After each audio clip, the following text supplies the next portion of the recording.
हरे कृष्णा, राधे राधे। हम केकई का जीवन परिचय श्रवण कर रहे हैं। हम प्रसंग श्रवण कर रहे थे भरत को पितृशोक और माता केकई पर क्रोध। अब गतांश से आगे। मानो किसी ने एक सुई चुभोकर उनके शरीर का सारा रक्त निचोड़ लिया हो। पुत्र की यह दशा देखकर तो माता केकई भी कांप उठी।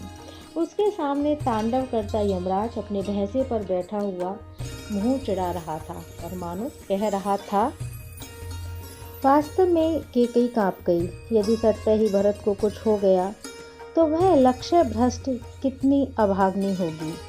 व्याकुल भरत को अपनी भुजाओं में लेकर वह घबराई माँ उसे संभालने लगी और भरत विलाप करने लगे। हाँ पिताजी, मुझे तो अनिष्ट पहले ही लग गया था। अयोध्या के राजपटल पर उसका श्वेत ध्वज श्रीहीन क्यों है? आप तो सूर्य के समान तेजस्वी थे। अकस्मात आपको यह संसार छोड़ने की धुन क्या सवार हुई? आप हमको अनाथ करके क्यों चले गए पिताजी? वृक्ष के तने की तरह गिरे भरत उस चंद्रमा की तरह लग रहे थे जो ग्रहण से श्रीहीन हो रहा था। माता केकई ने उसे उठाते हुए कहा, उठो उठो महायशस्वी कुमार, तुम इस तरह यहाँ धरती पर क्यों पड़े हो? तुम्हारे जैसे सभाओं में सम्मानित होने वाले पुरुष शोक नहीं करते। क्या सत्य पुरुषों के पिता का मरण कोई दुख नहीं देता? वह कैसे सत्य पुरुष होंगे माँ? मैं तो साधारण पुरुष हूँ माँ। मैं पिता का वियोग कैसे सह सकता हूँ? मैंने तो सोचा था संभवतः मेरे पिता महाराज दशरथ अग्रज श्री राम का राज्य अभिषेक करेंगे, यज्ञ का अनुष्ठान करेंगे, इसलिए मैं बड़े चाव से वहाँ से चला था। किंतु यहाँ आकर अपनी कल्पना से परे मैं उस सूर्य पुरुष को नहीं पा रहा हूँ जिसे यह अयोध्या प्रकाशित रहती थी। तो माँ, इस अंधकार में मैं कैसे जी सकूँगा? मैंने तो सोचा भी नहीं था अयोध्या का सूर्य सारी दोपहर में अस्त हो जाएगा। लेकिन माँ, यह तो बताओ पिता के अचानक चले जाने का कारण? क्या वे महारोग से ग्रस्त हो गए थे? मेरे भाई राम आदि धन्य हैं जिन्हें पिता की अंत्येष्टि संस्कार का अवसर मिला। विक्षुब्ध से भरत सूनी आंखों से महल की छत को देखते हुए बोले, आप तो मेरे भाई, मेरे स्वामी, मेरे पिता, जो कुछ भी है श्री राम है, वही मेरे मन को शांति दे सकते हैं। तुम राम को शीघ्र ही मेरे आगमन की सूचना दो। मैं उनके चरणों में प्रणाम करूँगा। बड़ा भाई पिता के समान होता है। अब वे ही मेरा आश्रय हैं। फिर कुछ रुककर भरत ने कहा, हे माँ, मेरे परम पराक्रमी धर्मज्ञ पिता, अंतिम समय में क्या कह गए? क्या मेरे लिए कोई संदेशा दे गए हैं?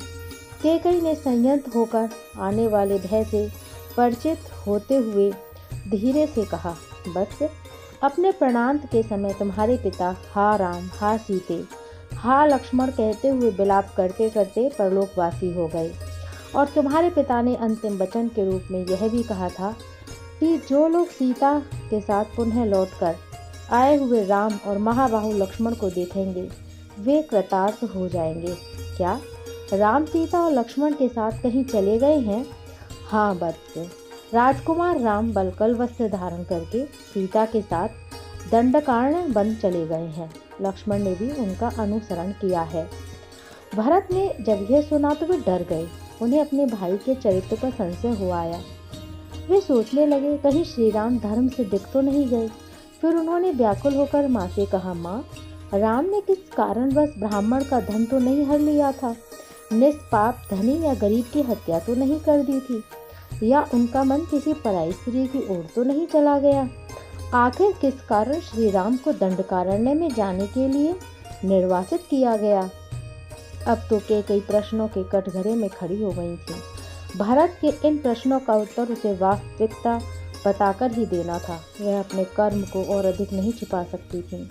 अतः उसके चेहरे पर एक निर्लज हंसी लाते हुए कहा, बस चिंता न करो, राम ने कोई भी ऐसा कर्म नहीं किया है जिससे उसके चरित्र पर कोई कलंक लगे। उसके वनवास का कारण नियति है।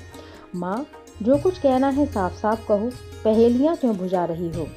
तो सुनो बस। महाराज ने राम को अयोध्या का युवराज बनाना निश्चित किया, जो मेरा मन स्वीकार नहीं कर सका। तुम्हें शायद याद नहीं, बहुत पहले महाराज ने मुझे प्रसन्न होकर 2 वरदान दिए थे। मैंने यह उचित अवसर जानकर राम के युवराज बनने से पूर्व ही उनसे वे 2 वरदान मांग लिए। उसमें तुम्हारे लिए राज्य और राम के लिए 14 वर्ष का दंड कारण वनवास। तुम्हारे पिता सत्य के बंधन में असहाय थे, उन्हें वनवास भेज दिया। सीता और लक्ष्मण उनके साथ स्वेच्छा से चले गए। तुम्हारे पिता महाराज दशरथ राम का वियोग न सह सके और परलोकवासी हो गए। हे वत्स, मैंने यह सब तुम्हारे लिए ही। बस अब एक शब्द भी मत बोलना माँ, मेरा हृदय फटने को आतुर है। जिस माँ ने स्वयं वैधव्य ओढ़ लिया, अपने समूचे परिवार को, पुत्र को अनाथ कर दिया, मुझे बड़े भाई भाभी और प्रिय लक्ष्मण से वियुक्त कर दिया, अब मेरे जीवन में क्या शेष रह गया है माँ? अपने पिता की अंतोष्टि? ओह पिताजी, तुम्हारे असमय परलोकवास का समाचार ही मेरे लिए प्राणघाती बन गया है। अब वह कठोर कर्म भी मुझे अपने हाथों से करना होगा। बिलखते हुए भरत पिता के वियोग में फूट फूट कर रोने लगे और माँ की तरफ घृणा भरी आंखों से देखते हुए बोले, तुमने जीते जी पिता को मार दिया, तुम पति घातनी हो। राम को वनवास से पीड़ित किया, पिता को राम के वियोग में मार डाला, और ये दोनों समाचार मुझे देकर तुम मेरे प्राण लेना चाहती हो माँ। पति घातनी, तुम पुत्र घातनी भी हो। कुल का विनाश करने के लिए तुम काल राशि बनकर आई हो। मुझे लगता है पिता ने तुम्हें पत्नी नहीं बनाया, बल्कि दहकते हुए अंगारे को हृदय से लगाया था।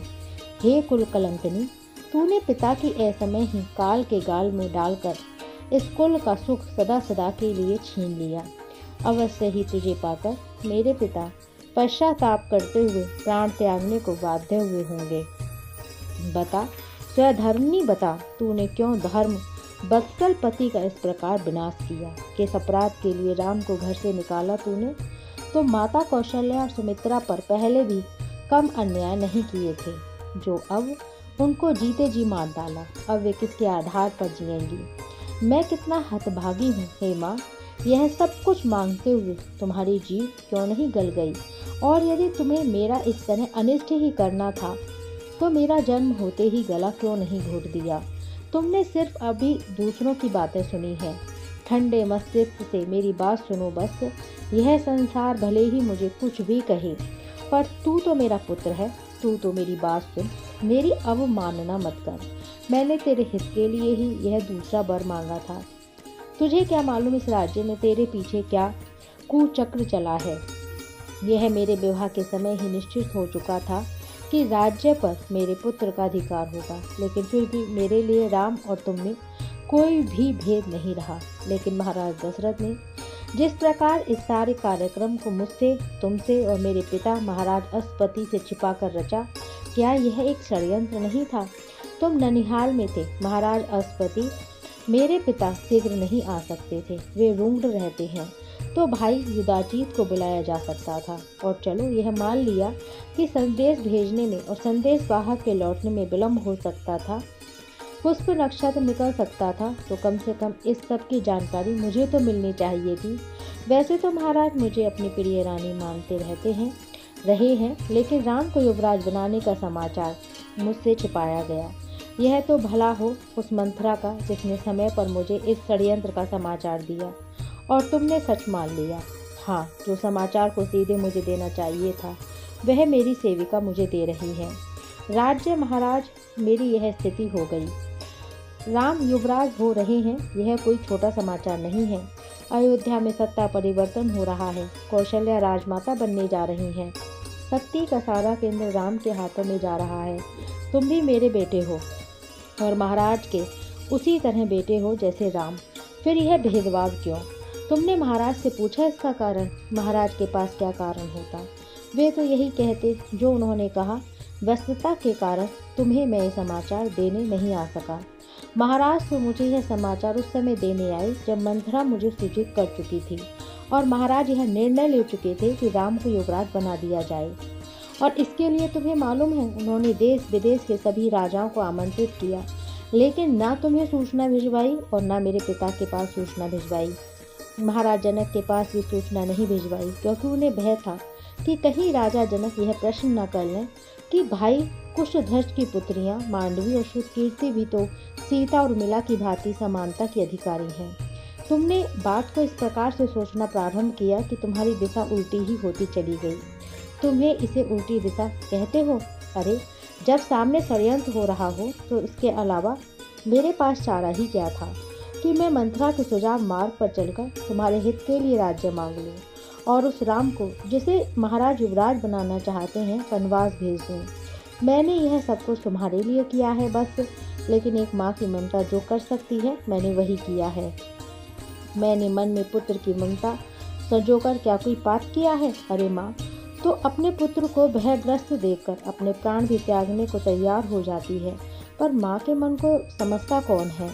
तू तो मुझे ही उपालंब दे रहा है। हाँ, यह अवश्य है कि मैं अपने इस कठोर रुख के रहते स्वप्न में भी यह कल्पना नहीं कर पाई कि इसका इतना विषम परिणाम निकलेगा और प्राणनाथ महाराज इस पीड़ा को मन में सजोकर प्राण त्याग देंगे और स्वर्गवासी हो जाएंगे। हाय, मैं सोच भी नहीं पाई। इसके साथ साथ एक उद्देश्य और भी था, बस नहीं, अब किसी और उद्देश्य की आवश्यकता ही क्या है। तुमने अपने इस पुत्र को इस गर्त में डाल दिया है कि उससे उबरना सरल नहीं लग रहा। अगर तुमको राज्य का इतना ही मोह था तो मेरे आने की प्रतीक्षा करती, मैं तुम्हारे लिए नया कौशल बसा देता। पर ए मेरी मूर्ख माँ, तूने तो अपने कुल का नाश करते हुए अपने पति को ही मृत्यु के मुंह में डाल दिया। तूने राम के प्रति मेरे भाव जाने ही नहीं, तभी तो तुम्हारे मन में यह गलत धारणा बैठ गई। क्या तू यह नहीं जानती थी कि राम मुझसे अधिक तुझे अपनी माँ मानते थे और मुझे अपना प्रिय अनुज? ऐसे राम को वन भेजते हुए तेरा कलेजा फटकर टुकड़े टुकड़े क्यों नहीं हो गया? कितने सौभाग्यशाली हैं लक्ष्मण जिन्हें भाई राम का सानिध्य प्राप्त हुआ। सच माँ, तूने मुझे कलंकित कर दिया। तू मुझे दोष दे रहा है?